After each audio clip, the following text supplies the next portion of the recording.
네, 우리가 힘든 상황이 있을 때 이런 표현들 합니다. 지금은 잠시 터널 안에 있지만 그러나 계속되는 터널은 없고 언젠가는 터널이 끝나게 되니까 우리 조금만 참자, 조금만 인내하자, 이렇게 자신에게 격려하든지 아니면 힘들어하는 사람들에게 이 터널 이야기를 우리가 할 때가 있습니다.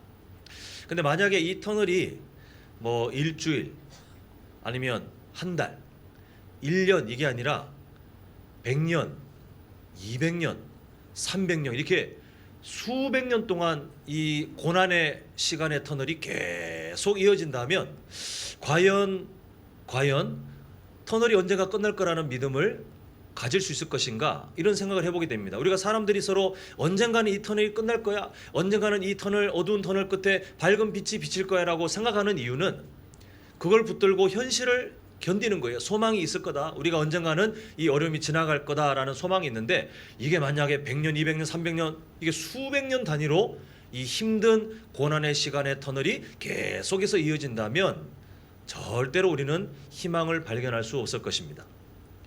이스라엘 백성들이 그러했어요.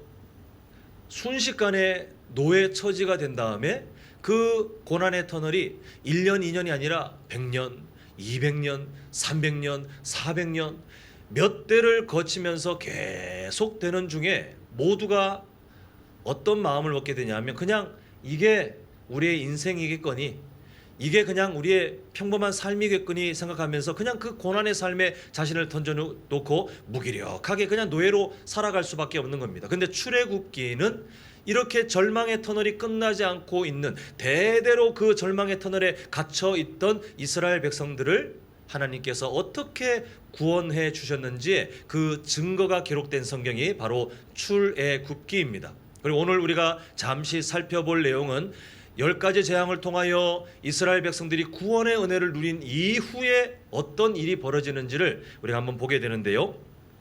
지금 이스라엘 백성들은 그 400년이 훨씬 넘는 절망의 터널이 끝날까 싶었는데 끝나서 이제 자유의 몸을 입고 행진하면서 막 즐거운 마음으로 가고 있는 그때에 갑자기 앞에는 홍해가 가로막혀 있고 또 뒤에는 애굽 군대가 이스라엘을 추격하기 위해서 막 달려오는 것을 알게 됩니다. 근데 이때 이 절망적인 상황에 대해서 주목할 내용이 있는데요. 우리 한번 화면을 보시면 8절 보겠습니다. 제가 읽습니다. 여호와께서 애굽 왕 바로의 마음을 완악하게 하셨으므로 그가 이스라엘 자손의 뒤를 따르니라고 되어 있습니다. 지금 이스라엘 백성들에게 고난이 되고 위기가 되고 절망이 되는 이 시간, 앞에는 홍해가 가로막혀 있고 뒤에는 자기들이 이길 수 없는 애굽 군대가 막 쳐들어오는, 따라오는, 이제는 곧 잡혀서 죽을 것 같은 그 위기 상황을 누가 만들었냐라고 성경이 말씀하고 있냐면 하나님께서 그렇게 만드셨다라고 합니다. 근데 그 의도가 이미 4절에 밝혀져 있습니다. 자, 4절 제가 읽습니다. 내가 바로의 마음을 완악하게 한즉 바로가 그들의 뒤를 따르리니 내가 그와 그의 온 군대로 말미암아 무엇을 얻습니까? 영광을 얻어. 그 악한 이스라엘 백성들을 쫓아가는 악한 애굽 군대를 통하여 하나님이 얻고자 하시는 게 뭐냐면, 하나님이 하나님의 되심을, 그 영광을 내가 나타내리라, 내가 얻겠다, 그렇게 알게 하리라 지금 하나님께서 선언하고 계십니다. 도대체 그 군대를 통해서 어떻게 하나님의 영광을 나타내실지 이 지점에서는 알 수 없었지만, 근데 하나님은 이 계획을 차근차근 진행해 가시는데, 문제가 뭐냐면 하나님의 이 선한 계획이 잘 진행되고 있지만 분명한 사실은 이스라엘 백성들에게는 이 계획이 고난으로 다가왔다는 사실입니다. 우리가 한번 분명히 한번 정리해야 될 게 뭐냐면, 하나님이 그러면 이스라엘 백성들을 미워하시는가? 아니에요. 절대 아니에요. 하나님께서 그 아브라함에게 창세기 12장을 통해서 민족에 대한 약속을 주신 다음에 그 다음에 일하시는 것들을 보면 하나님은 이 세상에 존재할 수 없는 백성을 만들어 가십니다. 아이를 낳을 수 없는 가정에게 민족에 대한 약속을 주신 다음에 그 아브라함 또 그 자녀들 후손들 보면 완벽한 사람 없어요. 다 실패, 연약함, 믿음 없고 이런 사람들 투성이었는데, 그럼에도 하나님께서는 내가 너를 통해 민족을 만들리라 라고 하신 하나님의 계획을 하나님이 직접 진짜로 만들어 가신 이후에 출애굽기 1장에 가보니 강대국 애굽이 긴장할 정도의 큰 민족을 이 세상에 진짜 만드시는 것을 보게 됩니다. 그리고 하나님께서는 그 백성들을 하나님의 강권적인 은혜로 구출해내시는데, 이 모든 과정들을 보면 하나님은 정말 이스라엘 백성들을 향한 사랑이 정말 진심되고 그리고 뜨거운 것을 보게 됩니다. 그러면 우리가 이렇게 한번 생각해 보면, 하나님이 그렇게 오랫동안 약속을 이뤄가시고 또 하나님께서 이스라엘 백성들에게 먼저 다가가셔서 그들을 구원해 주실 정도로 사랑하신다면, 그 뒤에 이어지는 일들은 그게 맞지 않습니까? 홍해가 없어야 돼요. 목마름도 없어야 돼요. 배고픔도 없어야 돼요. 그리고 가나안 땅에 들어가는데 그냥 탄탄대로의 인생을 쭉 가다가 요단강도 가로막지 않고, 그리고 가나안 족속들은 들어가 보니 이미 다 멸절되거나 그 땅을 다 떠났더라. 이스라엘 백성들이 행복하게 살았더라라고 성경이 기록되어야 맞습니다. 근데 하나님께서는 이스라엘 백성들을 그렇게 하지 않으세요. 출애굽하는 과정도 세상적인 말로 진짜 이게 감질만 나게 야금 한 번에 구출하시는 것이 아니라 10번의 과정. 우리야 뭐 10번이라는 걸 알지만 하나님께서는 이스라엘 백성들에게 자 10번 남았다 이렇게 말씀하지 않으세요. 구원 받을 것 같은데 또 다시 실패하고, 이제는 나갈 것 같은데 또 실패하고, 더 힘든 일, 더 절망의 상황이 진행되는 그 과정을 하나님이 이스라엘 백성들에게 겪게 하신 다음에 구원해 주십니다. 그리고 오늘 본문에 보고 있는 그 사건도 마찬가지 아닙니까? 앞에는 홍해가 가로막혀 있고 뒤에는 애국 군대가 쫓아오는 과정을 꼭 겪게 하세요. 하나님께서는 그 이후의 과정도 마찬가지예요. 목마를 때까지 일부러 가만히 계세요. 배고픔의 주림을 경험할 때까지 가만히 계세요. 광야의 그 힘든 일들 하나님께서 그 더운 날, 그 추운 밤 다 겪게 하세요. 나중에 하나님께서는 테스트까지 하시고, 그리고 요단강을 통해 건너갈 때도 왜 하필 가장 1년 중에 제일 물이 범람하여 지나갈 수도 없는 그 때를 지나가게 하시는지, 그리고 가나안 족속들은 얼마나 강한 그런 민족들로 왜 자꾸 싸우도록 하나님께서는 상황을 만들어 가시는지. 가나안 땅에 정착하고 모든 것이 순조롭습니까? 아니에요. 한쪽은 바다가 막혀 있어요. 나머지 3면은 강대국들과 그런 민족들로 둘러싸여서 사방이 막힌 곳에 오히려 이스라엘 백성들을 가두는 것처럼 그렇게 만들어 가십니다. 적과 꿀이 흐르는 땅인 줄 알았더니 이른 비와 늦은 비, 그 사이에 적절한 비가 없으면 다 굶어 죽기 딱 좋은 물이 전혀 없는 척박한 땅이었어요. 결국 하나님께서는 계속해서 이스라엘 백성들을 그런 긴장의 연속으로 끌고 가시는데, 그 이유가 무엇인가가 오늘 중요합니다. 그 이유가 무엇이냐면 하나님께서 갖고 계신 정말 뚜렷한 목표, 이스라엘 백성들이 성장하기를 원하셨어요. 우리 성도님들께서 자녀를 키워보셔서 다 아시지 않습니까? 아이가 태어나서 며칠 지나서 갑자기 장성한 게 아니라 영아기, 유아기를 거쳐서 유년기를 거치고 청소년기를 거쳐서 나중에 청년기를 거치고, 그때도 완성된 게 아니라 나중에 철이 들어야 진짜 우리 부모님이 이러한 분이셨지, 그때 좀 철든 사람으로 성장하지 않습니까? 단계가 있더라는 거예요. 항상 어떤 단계를 건너뛰고 자라가는 사람은 없습니다. 우리도 마찬가지예요. 우리의 신앙생활도 마찬가지예요. 우리의 영적 영아기, 영적 유아기를 반드시 거쳐야 되고, 그 영적 유년기, 영적 청소년기, 영적인 청년기를 거쳐서 또 철드는 시간이 지나서야 하나님이 이러한 분이시군, 겨우 좀 깨달을까, 이렇게 돼야 이제 우리가 나중에 보면 장년 세대, 또 우리 어르신들 세대가 되어 있어요. 우리는 그렇게 연약한 사람들로 성장의 은혜를 거치면서 살아가게 되어 있습니다. 오늘 이스라엘 백성들을 보면 하나님의 꿈이 있으셨는데, 이스라엘 백성들은 2번의 물을 지납니다. 근데 그 2번의 물을 지날 때마다 이스라엘 백성들이 급격하게 성장을 경험하게 되는데, 그 신앙의 수준이 달라져요. 첫 번째 물이 바로 홍해 아닙니까?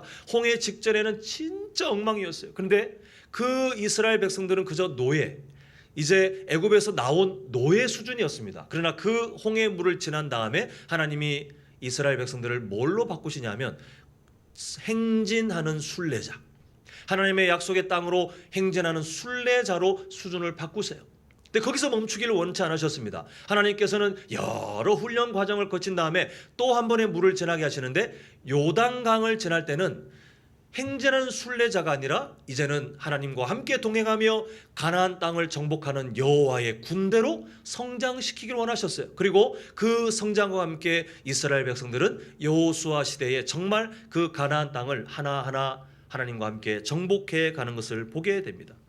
이렇듯이 하나님께서는 이스라엘 백성들이 노예에 머물러 있기도 원치 않으셨고, 그리고 광야를 지나가는 순례자로 살기도 원치 않으셨고, 하나님의 약속을 붙들고 하나님을 의지하며 그 가나안 땅을 정복하여 그곳에서 하나님의 말씀을 따라 살아가는 영적인 군대로 세워지기를, 그렇게 성장하기를 원하셨는데, 이것은 반드시 훈련의 시간과 과정이 필요하더라는 것입니다.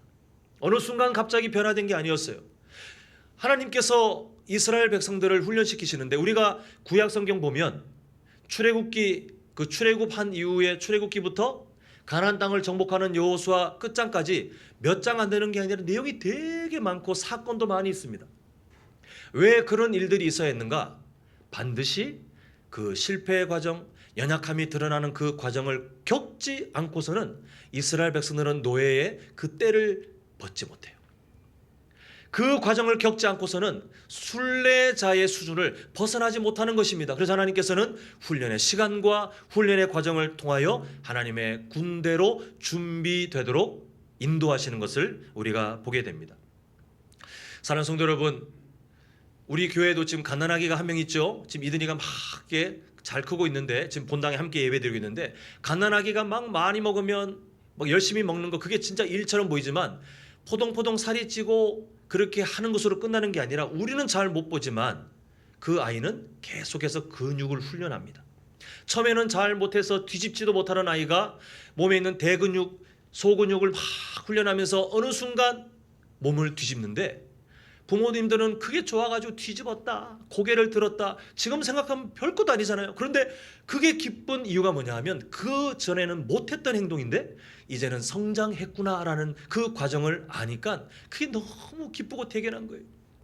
거기서 멈추지 않지 않습니까? 그 아이가 근육을 쓰면서 이제는 기어가는 것을 훈련하고, 나중에 이게 다 완성되면 이제는 일어나는 것을 훈련하고, 나중에 이게 완성되면 걷는 것을 배우기 시작하고, 나중에 이게 완성되면 뛰어가는 것을 배우고, 여기서 멈추지 않고 더 자신의 몸을 잘 쓰는, 이 근육들을 잘 쓰는 아이로 잘 자라는 것을 보게 됩니다.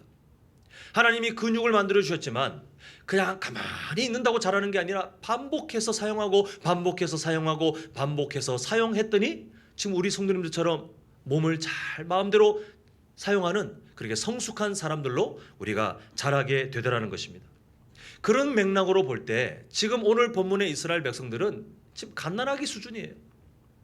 하나님께서 엄청난 기적을 통해서 그 400년이 넘는 절망의 터널에서 자신들을 구원해 주셨고, 그게 얼마나 기쁜지 막 기쁨으로 행진을 했었는데, 아니 앞에 홍해가 있고 뒤에 애국 군대가 쫓아오면 지금 우리 성도님들의 수준 정도라면 어떻게 하실 거예요? 기도하실 거 아니에요, 그죠? 하나님 도와주시옵소서. 우리가 신뢰할 거 아닙니까? 어떤 분들은 더 믿음이 성숙하여 내가 이렇게 기도하지만 혹시 애국 군대에게 죽는다 할지라도 나는 하나님을 나의 하나님으로 고백합니다, 이런 다니엘과 그 세 친구들의 믿음처럼 그렇게 아름다운 고백을 하실 분들도 계시지 않습니까? 근데 지금 이스라엘 백성들은 우리 성도님들처럼 성숙한 삶으로 아직 자라가지 못해서 하나님께서 행하신 구원이 얼마 안 있었는데 그걸 다 까먹고 불평불만을 하면서 하나님 앞에 패역한 짓을 하고 있어요. 하나님께 믿음의 고백을 할 수 있는 그 영적인 근육이 아직 발달되지 못한 상태라 곧 무너지고 곧 실수하여 믿음 없이 그렇게 하나님 앞에서 정말 부끄러운 삶을 사는 것을 보게 됩니다. 이때 모세가 하는 말, 우리 13, 14절을 이어서 보겠는데요. 제가 13절 보고 우리 14절은 성도님들이 읽겠습니다. 제가 13절 읽습니다. 모세가 백성에게 이르되 너희는 두려워하지 말고 가만히 서서 여호와께서 오늘 너희를 위하여 행하시는 구원을 보라. 너희가 오늘 본 애굽 사람을 영원히 다시 보지 아니하리라. 자, 14절 함께 읽습니다. 시작. 여호와께서 너희를 위하여 싸우시리니 너희는 가만히 있을지니라. 아멘. 이스라엘 백성들이 노예의 그 지겹도록 몸에 묻어있는 노예의 때를 벗기 위해서는 반드시 이 과정을 통해야 되는데, 그 과정이 뭐냐 하면, 아, 하나님께서 나를 구원하신 분이시구나. 그 사실은 내가 홍해 앞에 있어도 변하지 않고, 뒤에 애국 군대가 따라와도 변하지 않고, 내가 훗날 광야를 지나가도 변하지 않고, 내가 목마를 때도 변하지 않고, 배가 고플 때도 변하지 않고, 내가 요단강을 건널 때도, 가나안 땅의 족속들과 전쟁을 할 때도 이 사실은 변하지 않는구나. 이 믿음의 고백을 하지 않고서는 다음 과정으로 갈 수 없었어요. 이게 얼마나 중요한지, 하나님께서는 시내산에서 언약을 맺을 때 레위기 그 말씀들을 주시지 않습니까? 그때 십계명을 주실 때 보면 그 십계명의 서론, 이걸 먼저 알아야 뒤에 십계명을 지킬 수 있다라고 하는 서론, 그게 바로 내가 너희를 구원한 하나님이니라. 하나님께서는 이 훈련을 하고 이스라엘 백성들을 가나안 땅으로 가기 위한 하나님의 군대로 준비하시는 것을 보게 됩니다. 결국 지금 이스라엘 백성들은 영적인 근육이 약해서 하나님께서 나를 구원하신 분이십니다, 어떤 상황이든 그 사실은 변치 않습니다, 나는 그 하나님을 붙들겠습니다라고 우리가 충분히 고백해야 맞고 충분히 고백할 법한 그 고백을 전혀 하지 못하면서 불평불만하다가 하나님께서 모세를 통해서 내가 너희들을 어떻게 사랑하고 어떻게 지키는지 눈으로 목격하라, 그리고 내가 너희를 구원했다는 사실을 다시 한번 마음에 훈련하라, 이렇게 하신 것이 오늘 본문의 내용입니다. 그리고 이후에 이어지는 하나님의 훈련 과정을 보면 시내산에서 언약을 맺으신 다음에 하나님의 말씀들을 약 1년 가까운 시간 동안 쭉 주시면서 하나님의 의지가 뭐냐 하면, 너희들 인생에서 억지로 내가 등 떠미듯이 하는 훈련에 일부러 들어가지 말고, 내가 오늘 너희들에게 주는 이 계명, 나의 마음이 담긴 내 말씀을 듣고 먼저 훈련의 자리로 나아가서 내가 너희들에게 주고자 준비한 복을 누려라. 이게 하나님께서 시내산에서 이스라엘 백성들에게 1년 가까운 시간 동안, 너무 길지 않습니까? 그런데 하나님이 왜 그렇게 공을 들였냐 하면, 일부러 미련하게 내가 너희들을 인생 가운데 정말 징계의 매를 대면서까지 훈련하지 않도록 먼저 이 말씀으로 나아가고 이 말씀을 붙들고 이 말씀을 사모하라 라고 하시는 하나님의 간절한 소망이 바로 그곳에 담겨 있는 것을 보게 됩니다. 사랑하는 성도 여러분, 우리의 삶도 전혀 다르지 않습니다.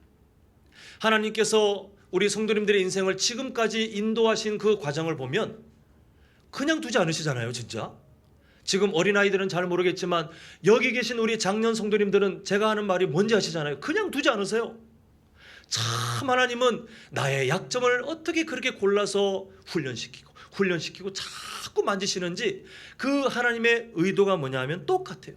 우리를 성장시키고자 하는 하나님의 간절한 꿈이 있는데, 이것은 우리의 의지와 상관없다는 사실을 꼭 말씀드리고 싶어요. 내가 원하든 원치 않든, 물론 우리가 먼저 사모하고 우리가 먼저 그 자리로 가면 우리는 복을 누리겠지만, 우리가 깨닫지도 못하고 아니면 때로는 패역하여 하나님의 훈련을 아주 대놓고 피한다 할지라도 하나님의 강력한 의지가 뭐냐면, 나는 너를 성장시킬 거야. 마치 부모님이 어린 자녀를 건강하게 잘 자라도록 할 수 있는 모든 방법을 쓰시고자 하는 것처럼 하나님께서는 우리를 성장시키고자 하는데, 하나님께서 그렇게 하시는 이유가 있더라는 거예요. 아니, 하나님 이만하면 직분도 누리고 이만큼 신앙생활했고 정말 교회도 열심히 섬기면서 살아왔는데 왜 자꾸 저를 훈련의 자리로 이끄십니까? 하나님의 마음이 뭐냐 하면, 우리에게 아직도 연약한 영적 근육이 남아있기 때문에 하나님은 우리가 그렇게 영적 근육을 갖고 하나님의 복에서 멀어져 있는 사람이 되지 않게 하시려고 하나님께서 계속 우리를 훈련의 자리로 인도하시는 것을 보게 됩니다. 저희 가정 얘기를 잠시 한번 좀 말씀드리고자 합니다. 제 아버지께서 예전에 교통사고를 당하시고 뇌를 다치셔서 병원에서 어렵다라고 말했는데 하나님이 정말 기적적으로 살려주신 적이 있어요. 근데 살려주셨지만 또 우리 가정에 겪어야 될 시간이 필요했는데 저희 아버지가 의식이 돌아오지 않는 거예요. 병원에서는 지켜봐야 됩니다. 장담할 수 없습니다. 이제 위기 상황은 지나서 생명은 붙어 있는데 의식이 과연 돌아올지, 이대로 그냥 평생 계실지는 전혀 보장이 되지 않는데 참 감사하게도 한 40일 정도 지나고 난 다음에 저희 아버지 의식이 돌아왔어요. 근데요, 제가 그때 의식이 돌아온 저희 아버지를 봤는데 예전에 알던 저희 아버지가 아니에요. 무슨 말이냐면 온몸이 그냥 뼈만 남아있어요. 뼈만. 40일의 시간이 그렇게 어찌 보면 길지 않잖아요. 그런데 그 시간 동안 아무것도 하지 않고 코에 콧줄 꼽고 그냥 그 병원에 의료진들이 대소변 받아주는 대로 그냥 가만히 있는 채로 40일 지나면서 근육이 다 빠졌어요. 몸을 움직이지 않은 근육이 다 굳었어요. 뼈는 뼈대로 다 드러나 있는데 의식은 돌아왔지만 말도 잘 못하고 심지어 우리에게는 별것 아닌 것 같은 글씨 쓰는 것도 못해서 펜도 못 잡을 정도로, 그리고 일어나지도 못하고 뭐 걷는 것은 상상도 할 수 없을 정도로 삐쩍 말라있는 앙상하기 짝이 없는 그런 아버지를 보았습니다. 근데 병원이 계획이 있더라고요. 의식이 돌아왔어요. 이제 재활해야 됩니다. 저희 아버지를 억지로 끌고 와서 막 팔 움직이고 들게 하고 하는데 저는 그 과정을 겪어보지 못했지만 이게 참 힘든 일이라고 해요. 재활하는 게. 저희 아버지가 그렇게 인생의 여러 어려움들을 경험하면서도 잘 견뎌오셨는데 이게 참 쉽지 않으셨나 봐요. 그리고 어려운 일을 그 재활하는 과정을 견디신다고 노력했지만 본인 입장에서는 아무리 노력해도 팔에 힘이 없고 아무리 노력해도 누군가 부축하지 않으면 서 있지도 못하는 그 시간이 계속 되니 아예 낙심을 하시고는 안 받으려고 하셨다고 해요. 그때 주치의가 저희 아버지에게 하신 말이 뭐냐면 환자분 이대로 안 하시면 환자분은 평생 굳은 몸으로 뼈만 앙상한 몸으로 이대로 살 겁니다. 그런데 지금부터라도 포기하지 않고 계속하면 제가 장담하는데 환자분은 다시 원래 삶으로 돌아올 거예요. 저희 아버지가 그 말을 듣고 다시 힘을 내서 계속 재활 훈련을 받으셨는데요. 결론부터 말씀드리자면 지금 저희 아버님 연세가 79이신데 저보다 더 건강해요. 저는 이제 운동을 너무 안 해서 산에 좀 올라가도 막 숨이 헉 찬데 저희 아버지는 그 연세에도 막 산을 매일마다 오르시고 전혀 힘들지 않고 건강한 몸이 되었습니다. 왜 그렇게 되었을까요?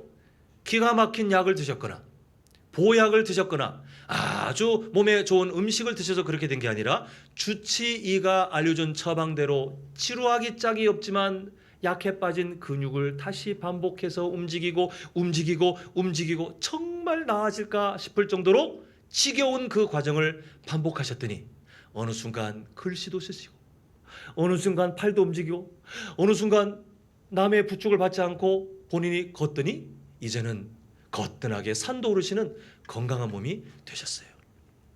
사랑하는 성도 여러분, 우리의 삶이 이와 같아요. 우리가 훈련받지 않으면, 우리의 근육을 사용하지 않으면, 우리의 영적 근육이 계속 그냥 그 상태로 멈춰 있으면 앙상해진 저희 아버지처럼 우리의 영적 근육은 약해질 수밖에 없어요. 이 세상을 살고 있는 한 어쩔 수 없어요. 목사인 저도 어쩔 수 없어요. 하나님께서 부르실 천국에 가면 그때는 이제 다 해결될 문제지만 우리가 이 땅에 머물러 있는 동안 우리가 아무것도 훈련받지 않고 그냥 현재 신앙 수준에 그대로 있기를 원한다면 괜찮아 보이지만 우리의 영적인 근력은 점점 약해져서 말씀을 읽는 것도 나중에는 버겁고 하나님 말씀에 있는 그 진리도 이해하기에 너무 어려워지고 나중에는 말씀에 순종하는 것조차 불가능해지는 정말 앙상한 신앙생활을 할 수밖에 없습니다. 그런데 하나님은 우리를 그렇게 두길 원치 않았어요. 하나님께서는 우리가 계속해서 성장하여 자라기를 원하시는데 이미 목표치를 우리에게 알려주셨습니다. 자, 화면 보겠는데요. 에베소서 4장 13절 우리 한번 한 목소리로 읽겠습니다. 자, 시작.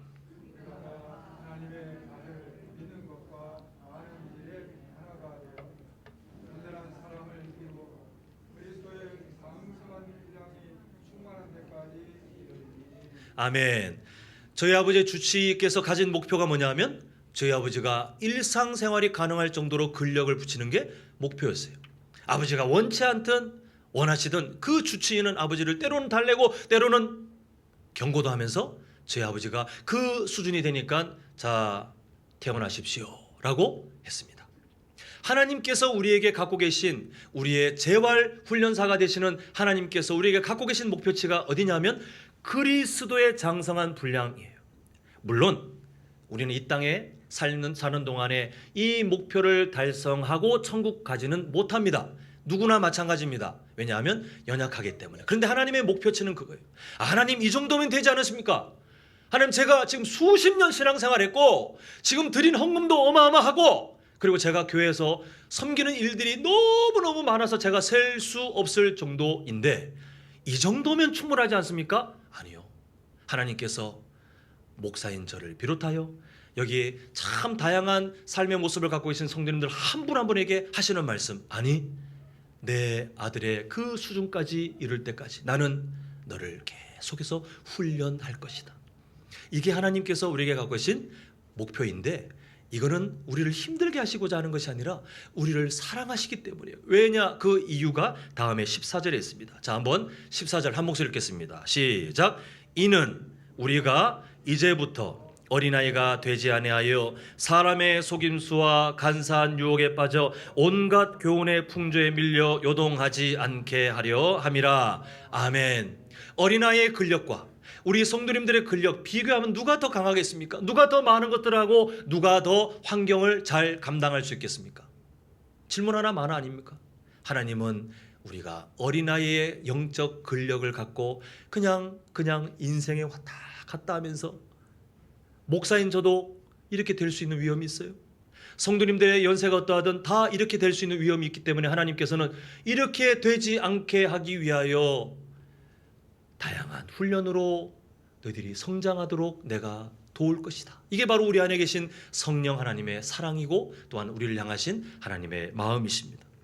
그래서 우리는 이 세상을 살아가면서 때로는 잘 느끼지 못하지만 분명한 우리의 소망이 뭐냐 하면 이전보다 오늘보다 내일이 하나님의 그 인도하심 가운데 세상에 여러 요동할 것들이 몰려와도 이길 수 있는 범위가 점점 자라가면서 훗날 천국 백성에 맞는 삶으로 잘 사시다가 하나님께서 부르시면 우리는 천국을 향해 다 기쁨으로 들어가게 되는 것이에요.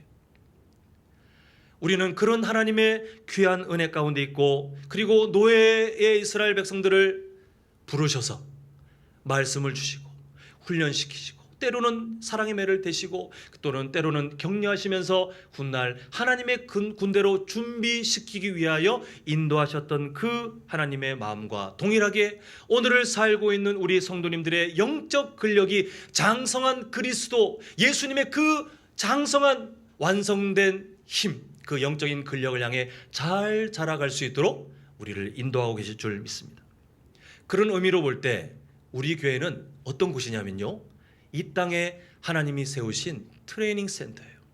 사진 한 장 보시겠는데 이 사진이 어떤 사진이냐면 국가대표 선수들이 태릉 선수촌에서 경기를 앞두고 우리는 모르겠지만 매일마다 감당하는 그 훈련의 모습입니다. 이게 말이 훈련이지 진짜 힘들지 않겠습니까? 근데 왜 이런 훈련을 하냐 하면 이런 훈련을 하지 않고서는 경기를 감당할 수 없어요. 이런 훈련을 하지 않고서는 국가대표의 그 삶을 살아갈 수가 없어요. 그래서 때로는 토할 정도로 때로는 내가 이걸 감당할 수 있을까 자괴감이 들 정도로 힘든 시간이 와도 다시 한번 자신을 채찍질하고 다시 한번 자신을 채찍질하면서 국가대표의 삶을 잘 감당하여 나중에 그 자리가 주어질 때 최선을 다하는 거예요. 그때 우리는 메달과 상관없이 그 수고한 땀을 알기 때문에 국가대표 선수들 향해서 우리는 박수를 보낼 수 있는 것입니다. 이 세상의 트레이닝 센터로 세워진 우리 교회를 통해서 하나님이 우리를 이렇게 인도하시는 거예요. 우리는 이 자리를 통해서 이전에 이미 우리 성도님들은 훈련 받아오셨고 지금도 훈련 받고 있고 앞으로도 훈련 받게 될 것입니다. 잠시 한번 생각해 보니 수요일마다 어찌 보면 참 딱딱할 수 있는 그 소리 문답을 통해서 기본적인 신앙의 그 교리들, 우리가 반드시 알아야 될 신앙의 교리들을 배울 때 정말 잘 따라와 주셔서 너무 감사해요. 때로는 1년에 상하반기 2번씩 우리가 특별 시간을 두고 하나님께 기도하면서 함께 나아갈 때에 어린 아이들부터 우리 장년 성도에 이르기까지 모두가 힘을 다해 함께 해주셔서 정말 감사해요. 이제 하반기부터 시작할 주일 오후 예배, 또 우리가 새롭게 시작할 소그룹 모임이 준비되고 있는데 우리 성도님께서 미리 기도하시고 또 함께 협력하는 마음으로 기다려주시는 것이 정말 감사합니다. 앞으로 우리가 어떤 훈련이 준비될지 모르겠습니다. 하나님께서 감동 주시는 대로 우리가 성장할 것들은 항상 준비되어야 되는데 우리 성도님들 지금까지 그렇게 해 오셨던 것처럼 앞으로도 하나님이 나를 사랑하시는 그 마음, 나를 성장하게 하시기 위해서 계속해서 우리를 인도하시는 그 하나님의 마음을 미리 아셔서 우리가 트레이닝 센터로 이 세상에 세워진 우리 한남제일교회를 통해서 더 훈련받으시고 더 아시고 더 깊이 하나님의 은혜를 배우게 되셔서 훗날 하나님께서 이 땅에 이루고자 하시는 놀라운 일들이 우리 성도님들의 인생과 가정을 통해서 나타나길 간절히 소망합니다. 자, 한번 저를 따라합니다. 훈련은 약간 힘들지만 훈련을 받아야 온전한 성도가 됩니다. 자, 다시 한번 마음에 꼭 새기셔야 돼요. 훈련은 약간 힘들지만 훈련을 받아야 건강한 교회가 됩니다. 이 사실을 정말 우리가 믿음으로 아멘으로 동의하십니까? 자, 우리 앞뒤에 자유에 계신 분들께 이건 정말 진심을 담아서 하셔야 되는데요. 얼굴 한번 보시면서 이게 축복했으면 좋겠습니다. 성도님의 미래가 기대됩니다 하면서로 인사하시겠습니다. 성도님의 미래가 기대됩니다. 네, 이 사실을 아는 우리 성도님들의 미래가 정말 기대됩니다. 기도하겠습니다.